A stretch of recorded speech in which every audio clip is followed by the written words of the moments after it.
Best laid plans. No plan survives contact with the enemy. Early start. What happened, Doug? I've been telling you about these test live streams, unlisted test live streams that I do. Before the show. So I scheduled that test live stream a little different today. Hello, John. I scheduled it in YouTube Studio rather than through OBS.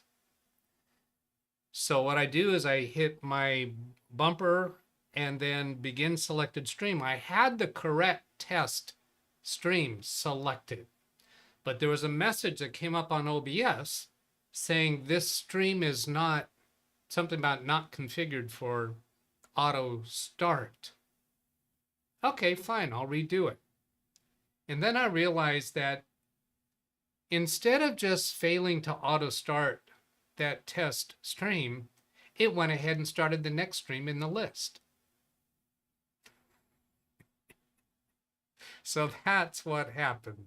No doubt there's going to be other people coming in and saying, what happened? Why'd you start early? And I'll have to say, well, I explained that at the beginning of the show. So I did not get to do my test to be sure everything was working right. My microphone is bouncing into the yellow. I heard a speaker bot a little while ago. OBS is not even showing me the chat window because OBS somehow is still not connected to the stream, even though OBS is sending data to the correct stream. How in the world is it doing that? So this isn't YouTube, this is OBS messing up. See what this shows. Yeah, see that, even OBS, see that right there? It says test. OBS thinks this is the test stream. Stop. That was my Amazon Echo device reminding me it's almost time to start the stream.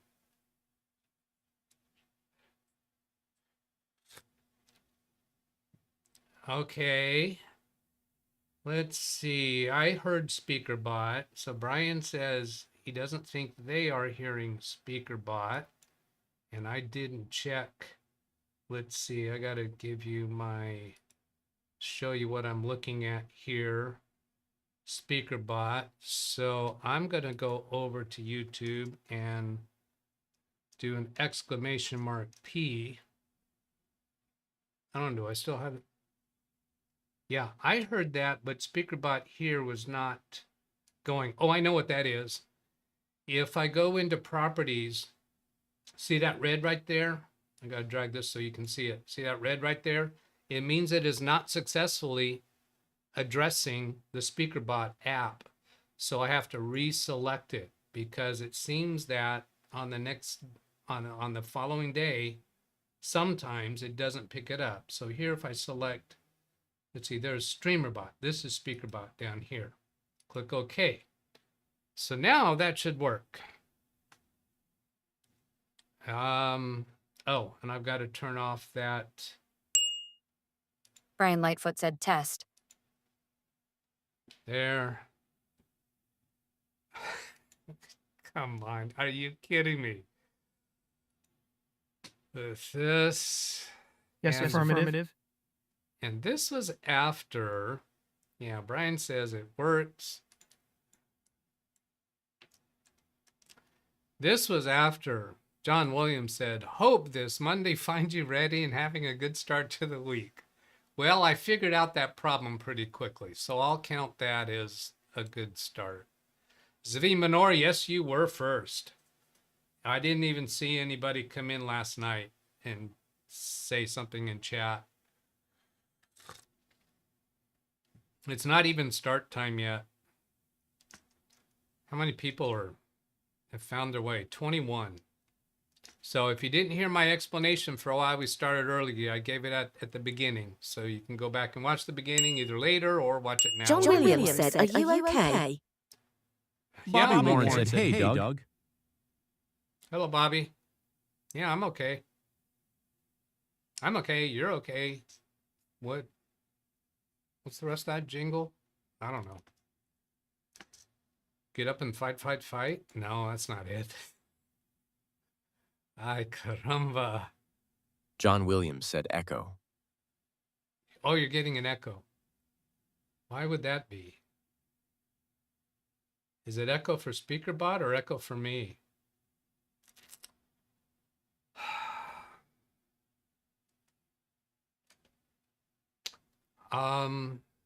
Where are you hearing an echo?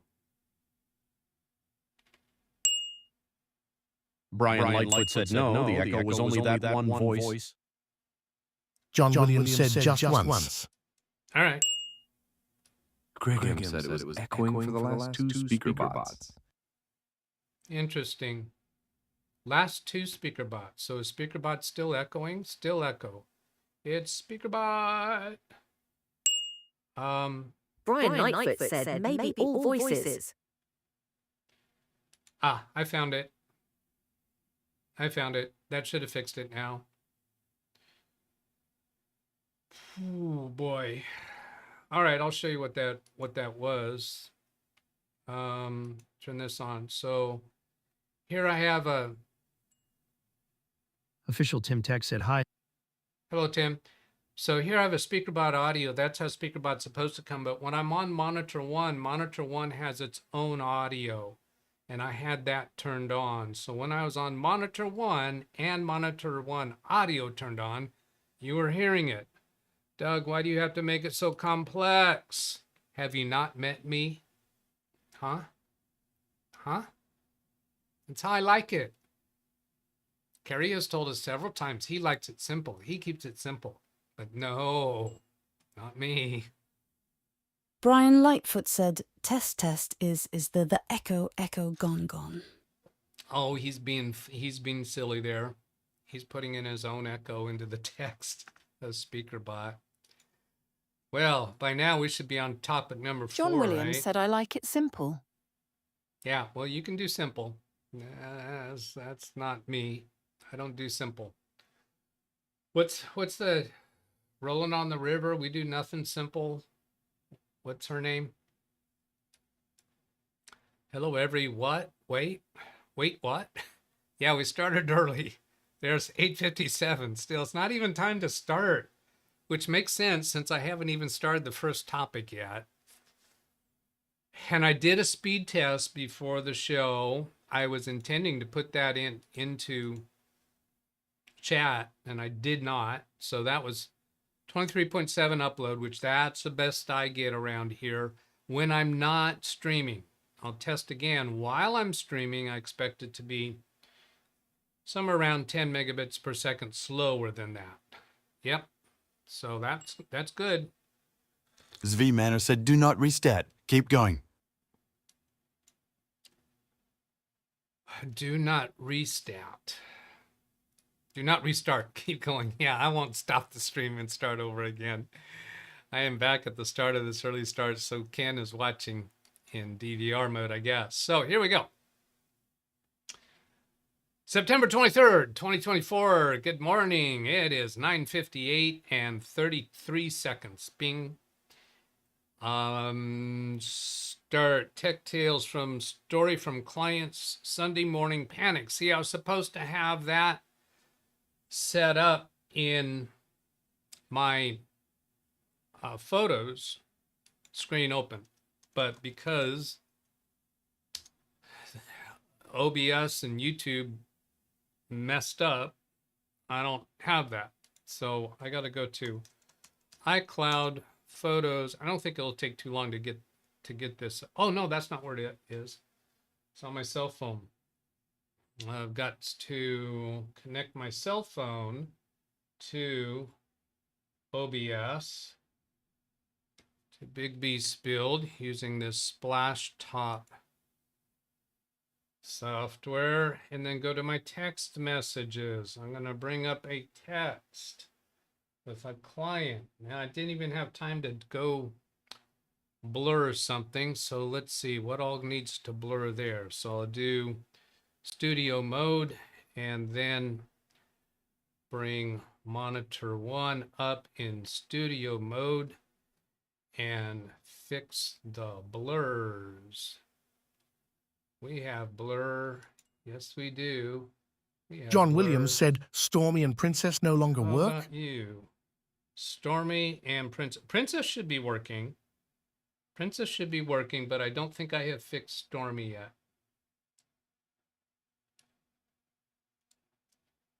Okay. There's the blur.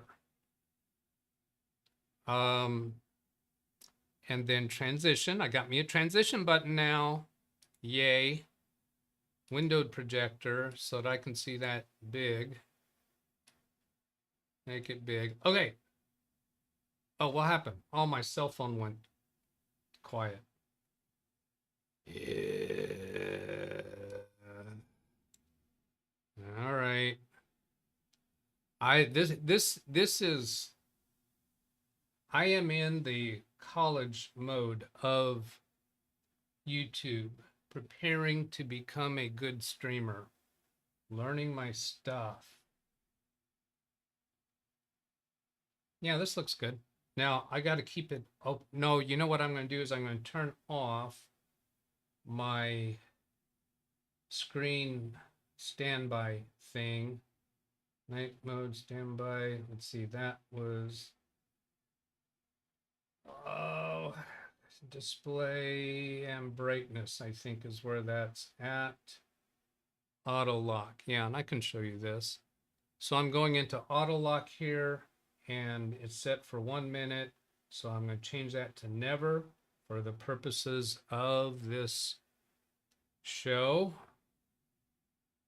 And then go back to that text. I don't want to show you from a client that came in on Sunday morning. This is a Tech Tales kind of story. Did I call it that? Looking to see if I actually called it that. Yeah, I did. I did call it that.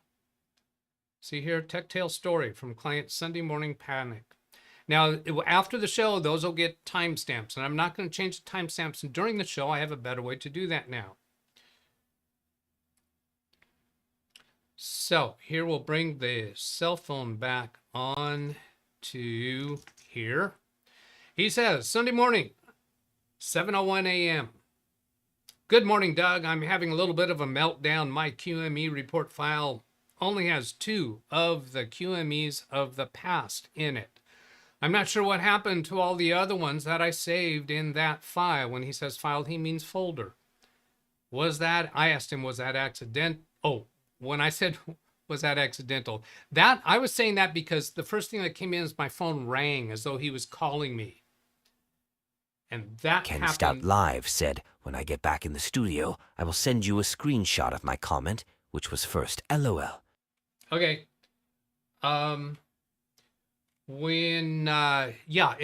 My phone rang from him, so I sent him a text, was that accidental? At the same moment, his text came in to me about this meltdown. And I said, I'm available, call me. Oh, then we're talking about going in for an adjustment. He's my chiropractor. So this is it here, just the meltdown. That's really all I was after giving you there.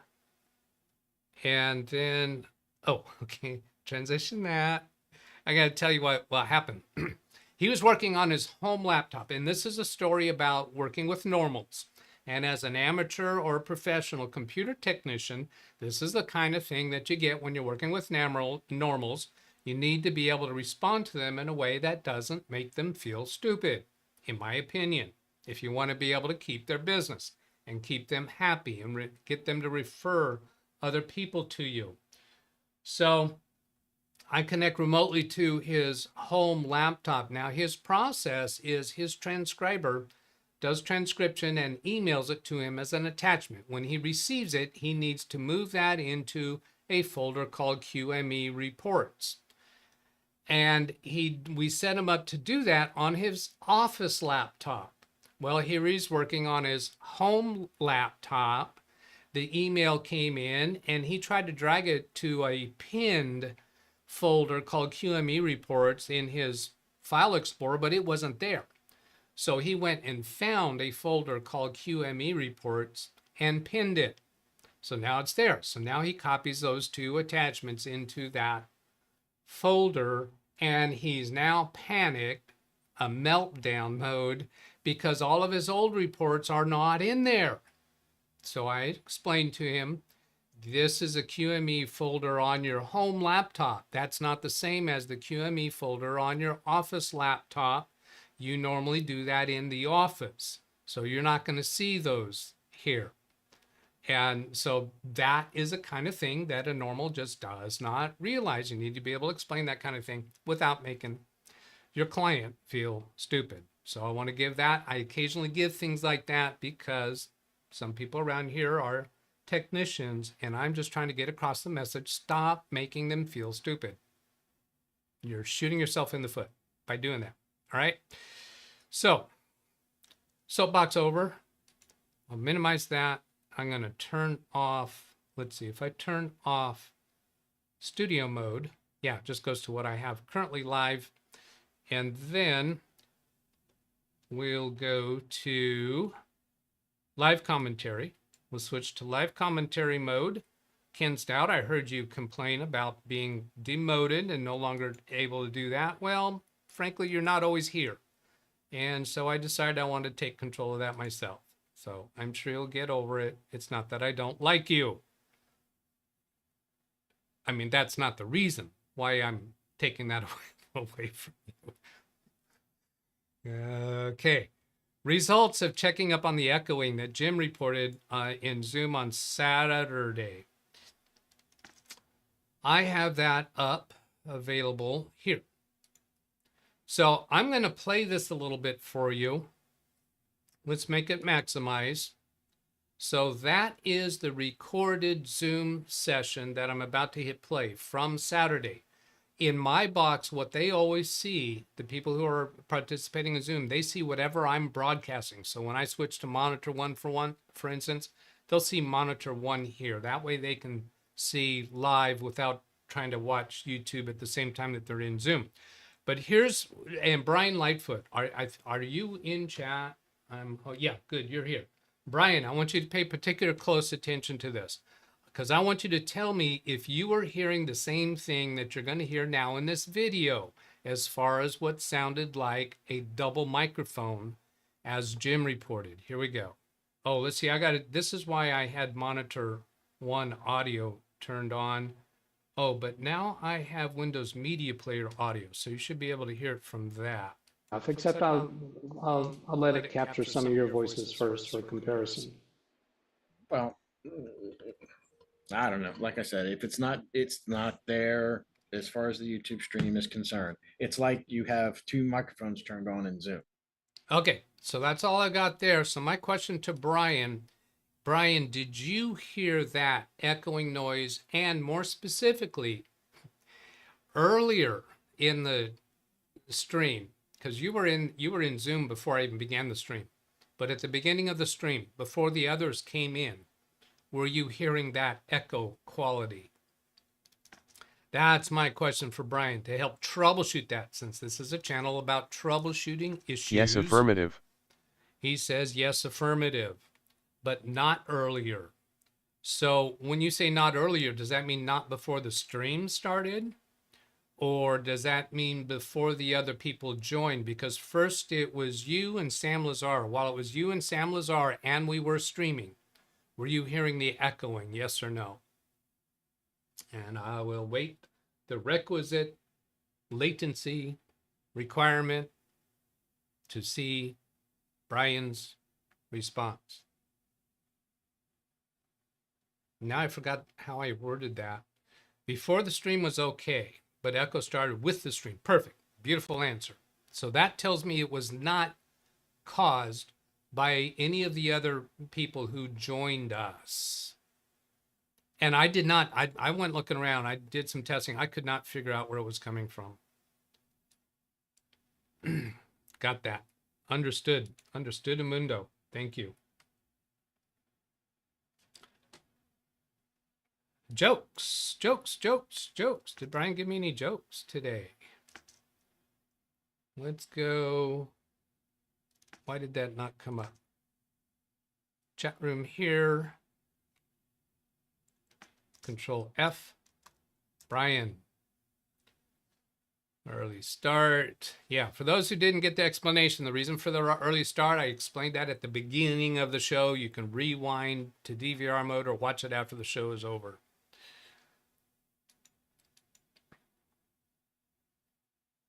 Are there any jokes? Nope. Oh, here it is. Doug Buster. Doug was driving his car. Oh, I gotta see. Does this work now? Brian Lightfoot said 2 jokes posted. Okay, I got those. Now this is doing another weird thing. There, Doug Buster. Doug was driving his car down the street in Fresnoville. His lights weren't on. The moon was not out. There were no street lights. The moon was not out. There were no street lights. Up ahead, a woman was crossing the street. Luckily, Doug was able to stop in time. How was he able to see her without lights being on? It was daytime. I knew what this was going to be before I even read the second part. You talk about lights, moon not out, and I noticed then, Yes, well, it's not nighttime. It's not nighttime. That's why. That's why. I got it. I got it. I think that yes affirmative was saying that that is the reason. Now, let's see. Was there any other jokes? That's the 2-part joke. I think that's all. All right. So, yes, he says 2 jokes. 2 jokes posted. Oh, here it is. I don't like the way that makes that dark gray. This thing is changing again. I got to click on this one and then turn on. Oh, all right. That's just weird. Doug Buster number 2, 4 cars come to a 4-way stop, each coming from a different direction. They can't decide who got there first, so they all go at the same time, but none crash into each other. Explain how. The 4-way stop, they were all different intersections. 4 cars came to a 4-way stop, but they weren't at the same intersection. I don't think that's right, because he says they can't decide who got there No first. way. So, yeah, that's not it. So they all go at the same time, but none crash into each other. Explain how. 4 cars come to a 4-way stop, each coming from a different direction. Okay. They can't decide who got there first, so they all go at the same time, but none crash into each other. Wow. Coming from a different direction. I'm thinking of some crazy, weird intersections, but I don't think that's it. I think I'm not Israel getting said, this. hint, the answer is different in the US and in the UK. The answer is different in the US than the UK. So I'm thinking that's a different kind of intersections that I'm probably just not aware of. In the UK, they drive on the right side. Time's up. They all Brian made right-hand Lightfoot said turns. time's up. They Yeah. all made right-hand turns. Now, that's good. You're good. You got me. You got me. That's legit. Legitimento. Legitimentamundo. Responding to a subject that Greg M brought up on Saturday, or his comment in chat that I did not notice during chat. We were talking about the differences between different versions of Office 365, and he had said, how about, oh no, this one here is he was saying 0365 is the business version. I think not quite. Microsoft got really weird with their name changes. Brian Lightfoot said, where's my 4.5 points? All right, 4.5 points awarded to Brian. That's all. Because you asked for a specific number. If you had just asked for your points without a specific number, it might have been different. On Saturday, Greg M brings up the subject of 0365 business version. Microsoft went through, there's Office 365, or is it Microsoft 365, or is it MS 365? The name was just all weird and confusing. And I just got to a point where I said, I don't care. I'll just go install the product. I know how to do it. And then also as part of that was Rand Israel pointing out they might consider the free Office Online, because we did not talk about that at all on Saturday. So I want to kind of look at both of these subjects here in a moment, go into the website, and then that's on to something different. So when we go over here to... Rand Israel said Office 364 became Microsoft 365. What? Office 365 became Microsoft 365. Yeah. But then it just got kind of muddy. And now I don't care really how they went. It's just that when they made that change, I think there was an impression that one of those was business and one of them was personal, but no, not the case. Now, that's not the place I want to go to, because that just goes straight into mine. If we go Office 365 and which domain name to use to get there, here, this works. So here, supercharge your AI productivity. Here's for the home, business, enterprise, and education. And these are just, there's no mention here about the free online version. So that was a thing worth pointing out. We talked about these a little bit on Saturday. Now, if we come up here to products, I like this, seeing this here, pricing for home, pricing for business, pricing for enterprise. And so this makes it real clear that Microsoft 365 is all of those. So there's not a different name for the home version. Plans and pricing, when I look at this, here's basic at $6 a month, 365 standard, 365 business premium, and 365 apps for business. And then, let's see, where's the enterprise stuff? There's also, when you get into the larger enterprise stuff for home business, let's see, we get that. Oh, here, pricing for enterprise. So then that's a whole nother realm where you deal with E3 and E5 and F3. I don't have that anywhere, not among any of my clients. Now let's get back to the ones that I wanted to talk about. If I can figure where, let's see, I think plans and pricing is a place to see this. See, if I was better, if I had a script, I'd be better able to go to the place that I want. We're still on enterprise. Let's get back to, I'll call it, look at home. There's the 365 family, which I've talked about many times, because you can buy that, one person can buy that with their Microsoft account and then share that with 5 others, total of 6, that can have all the desktop software that's shown here and 1 terabyte of OneDrive storage. The 365 Personal is only $30 less, and that's limited to 1 person. You can have 5 devices at once for that 1 person and 1 terabyte of cloud storage.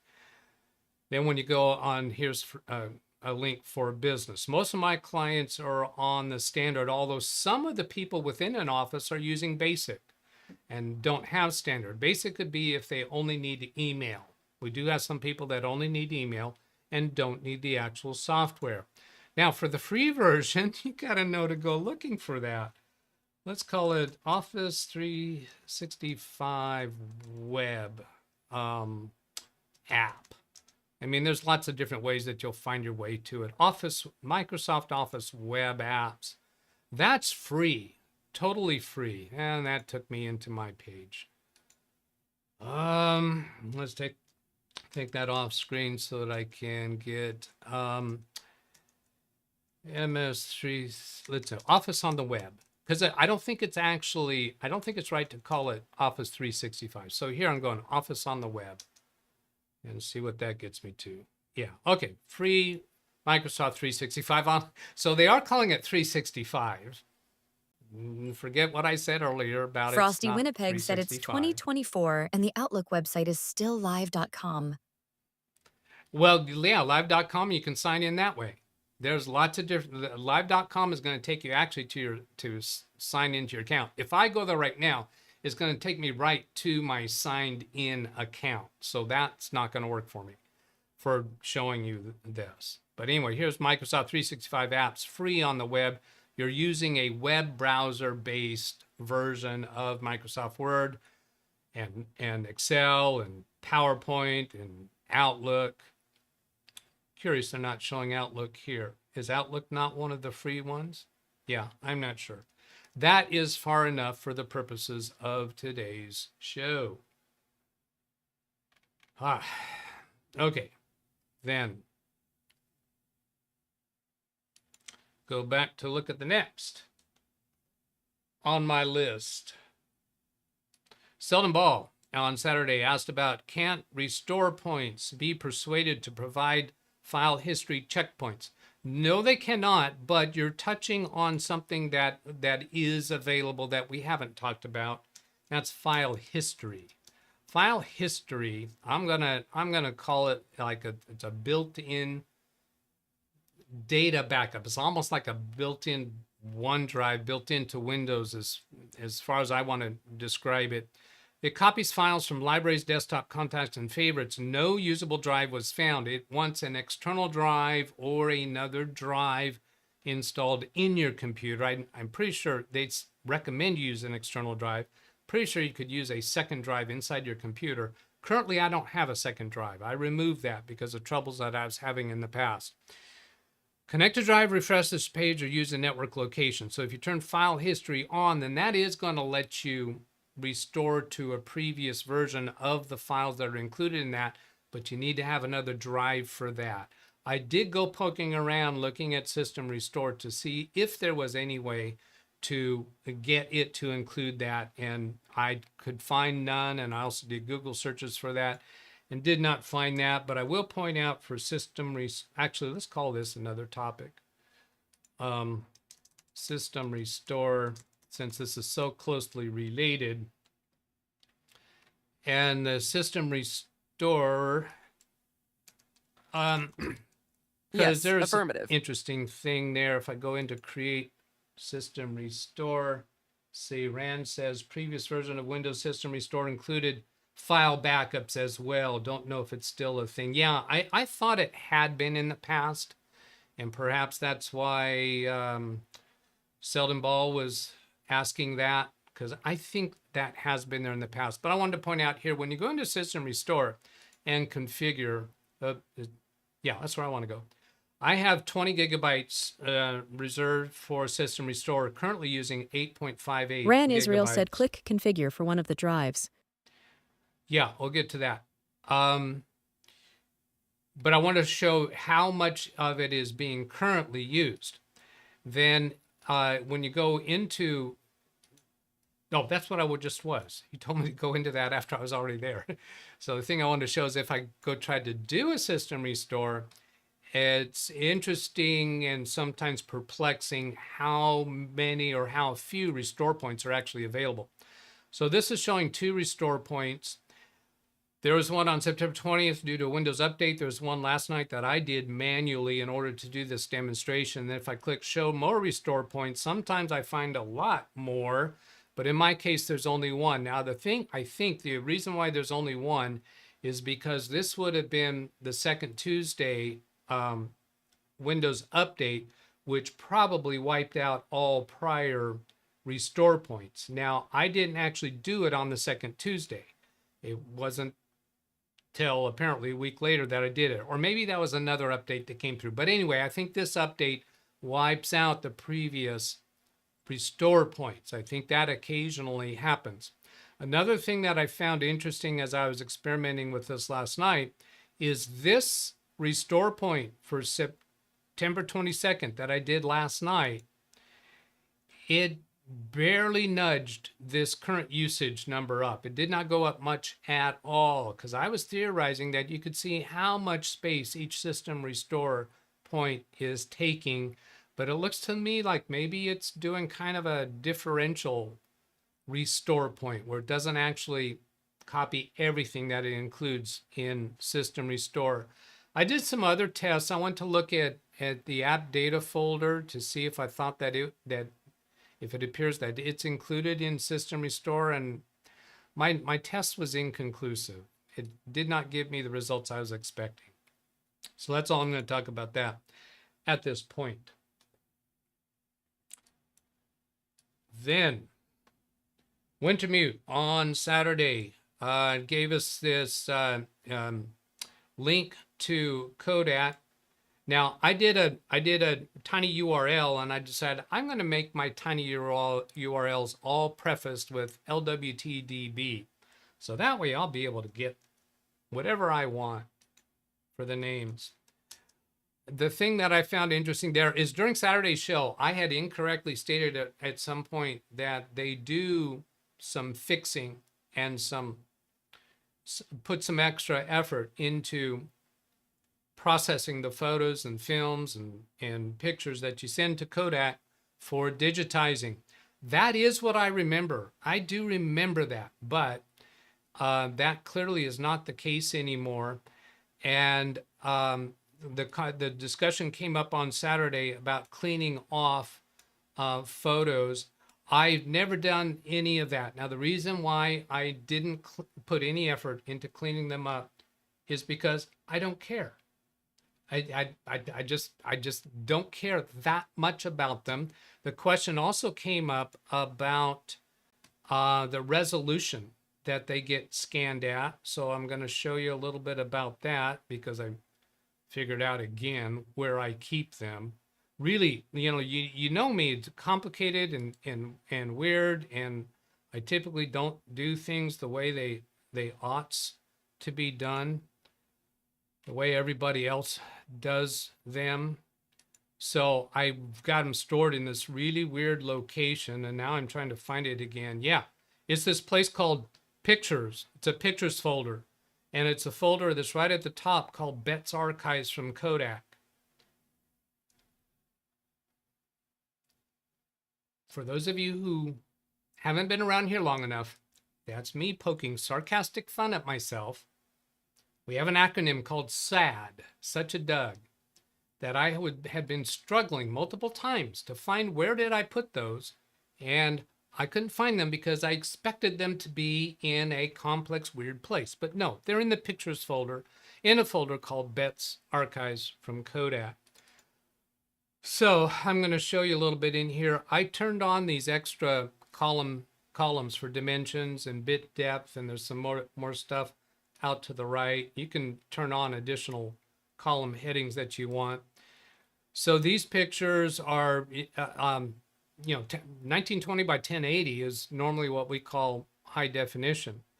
Well, these, you can see the resolutions there. They're kind of odd numbers. Well, that's because the shape of the photos were odd. Now, I didn't bother cleaning any of these up because I don't even know these people. And frankly, I'm fully expecting that all of this digitizing that I let Kodak do and pay them to do, how much are we actually going to utilize those? Probably very, very little, very, very rare. So these ones that I did here are the ones that I opened. These down here that don't have resolution showing yet, that's because I haven't opened them. They're still on the cloud. I changed these to say keep on this device. So if I right click here and tell it to keep this one, always keep on this device, it'll download it right now, turn it to green. Oh, and because, oh, that's what it is. Now it's on this device, so it knows what the dimensions are of that photo. All right. So that gives that bit extra information about Kodak. Oh, did I get everything here? Yeah, you have to do any cleaning ahead of time. Photos with damage like mold and fungus, be cautious when a photo is mold and fungus. Cleaning can damage them. Yeah, if you have, there's nothing, we recommend you find a specialist. Yeah, there's nothing in here that I've seen about them fixing things up. I clearly remember that being the case when I started with them, but it's not there now. So either I'm wrong or they changed. I'm not going to do that one now. Oh, results of Saturday's test of chat replay population. On Saturday, I had my normal 2-hour live stream. And then immediately afterwards, I started an unlisted live stream. There's a link for that one in the description of Saturday's normal live stream, if you care to watch it. I'm not asking you to. It's just me driving down through the mountains, down from the cabin. It was half an hour long. I wanted to find out, chat has been populating in 1 to 2 hours after my 2-hour-long shows. After my 30-minute shows, it takes 20 hours for chat replay to populate. So I wanted to see if I do those two together. I was expecting the 2-hour chat would populate within 2 hours, and that the 30-minute show would take 20 hours. That is not what happened. It happened different than what I even thought might be the case. It took 20 hours or more for both of them. Neither of them populated quickly. So is it the case that the 30-minute show messed up the 2-hour show so that YouTube says, we see what you're trying to do, Doug. That's cute. You think you can figure us out. So I have determined I'm not going to go any further with that. I figured out a workaround. I'm just going to take a different, well, how's my bumper go? Take a different path to the end, take a different way to the end, something like that. I'm going to use a different technique to deal with that. Those are the results. We'll skip channel comments. I have some that I'm saving up. We'll go look at chat and then put the show to bed. I do not have any redirects today. Carrie Holzman will have a members only live stream. I'll go show you what that is. I haven't looked to see what he's, oh, he doesn't have it scheduled. Well, maybe he's not doing one today. I don't know. I only work here. I'll take a look if you got me in orange here. I've heard the speaker bots. I haven't heard anything for a while. Let's go right to the bottom and see if you're complaining about speaker bots not working. No. Okay, I will look through the messages. Read chat, please. Later. Zv says read chat. So I'm going to assume he's saying read chat for him. Let's go up arrow to get to the last, and then next one prior. True. Let's see. I know, but the offices that Doug support do not have Exchange servers. No, and I will pass on that. If they want an Exchange server, I'll tell them I'm not qualified for that. Office Outlook is used in businesses with Exchange server. It's also superior to Win. No, I have people with just personal Microsoft 365 using Outlook. I'm not sure what you're getting at there. You don't have to have an Exchange server to have Outlook. As a matter of fact, when I configure Outlook for my clients, Zvimanner set up.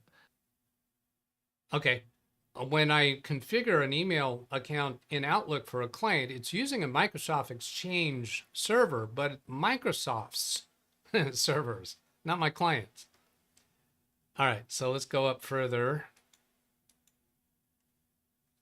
Why to use MS Outlook when 11 had built-in mail and calendar apps?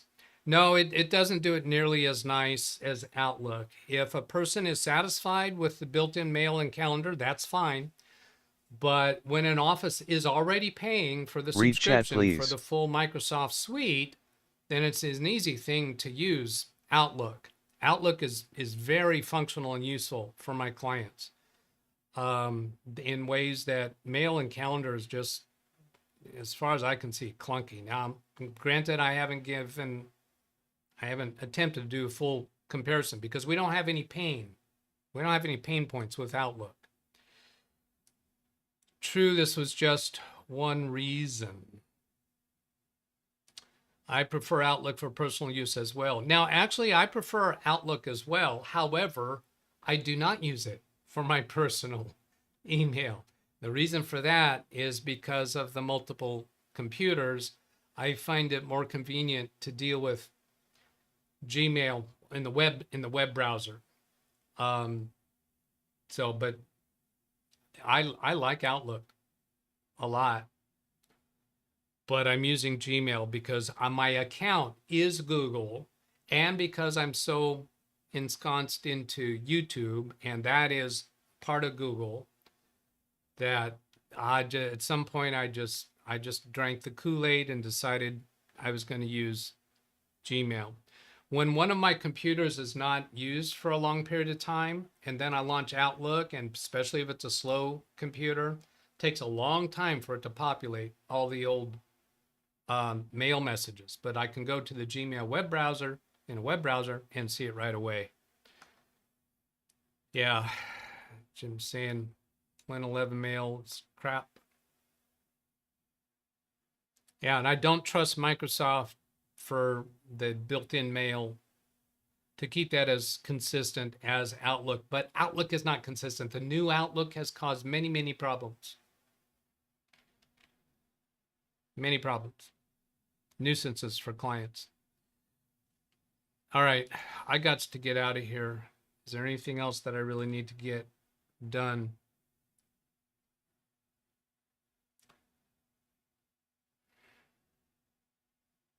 No, the rest of that will be saved for another day. Okay. I'm not sure if I really looked through to find oranges. Ran Israel said, at least the use of PST/OST data files is consistent. Yeah, but that also causes issues with migrating somebody to a new computer. So I'm doing that right now. I mean, they're not hard to work around. Yeah. Enough for that.